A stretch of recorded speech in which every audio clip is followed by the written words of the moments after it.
ఏపీలో స్థానిక సంస్థల ఎన్నికలకు కసరత్తు మొదలైంది. ఇప్పటికే ప్రభుత్వానికి రాష్ట్ర ఎన్నికల సంఘం లేఖ రాసింది. ఈ మేరకు వచ్చే ఏడాది జనవరిలో స్థానిక సంస్థల ఎన్నికలు జరిగే అవకాశం కనిపిస్తుంది.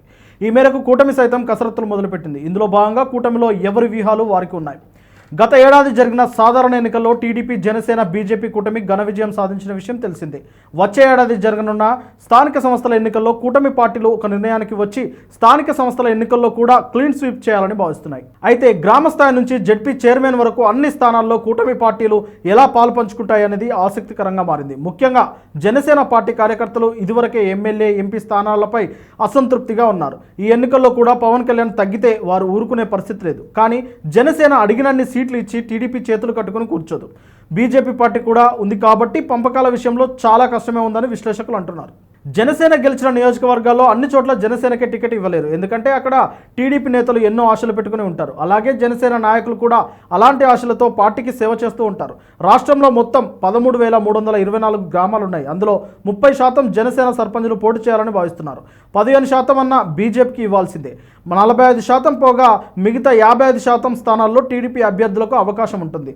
దీనికి టీడీపీ క్యాడర్ ఒప్పుకుంటుందా లేదా అనేది ఇప్పుడు పెద్ద చర్చ.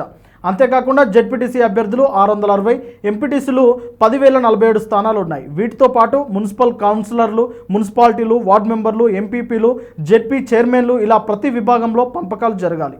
పంపకాల్లో అసంతృప్తి నేతలను వైసీపీ క్యాష్ చేసుకుంటుంది. వైసీపీ కండువా కప్పుతుంది. అవసరమైతే పార్టీ నుంచి టికెట్ ఇస్తుంది, లేదంటే ఏదైనా ఆశ చూపుతుంది. ఇలాంటి సమయంలో కూటమికి నష్టం జరుగుతుంది.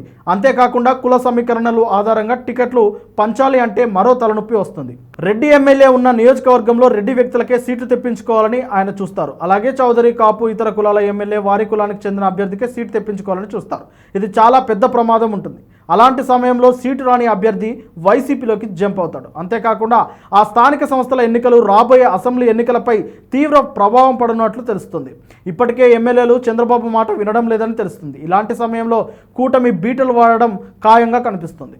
కడప, కర్నూలు, చిత్తూరు, అనంతపురం ఈ బెల్ట్ అంతా రెడ్డిలదే పైచేయి సాగుతుంది. ఇక్కడ టీడీపీ, జనసేనను నమ్ముకున్న నాన్ రెడ్డిల పరిస్థితి ఏంటన్నది పెద్ద ప్రశ్న. అలాగే కోస్తాలో అంటే కృష్ణా, గుంటూరు, విశాఖపట్నంలో కమ్మలు ఎక్కువ.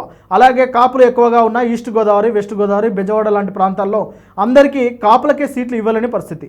అలాంటి సమయంలో వైసీపీ పార్టీకి అవకాశం ఇచ్చినట్లు అవుతుంది. ఈ ఎన్నికల్లో గెలవడం ఒక విషయం అయితే క్యాడర్ను కాపాడుకోవడం మరొక విషయం.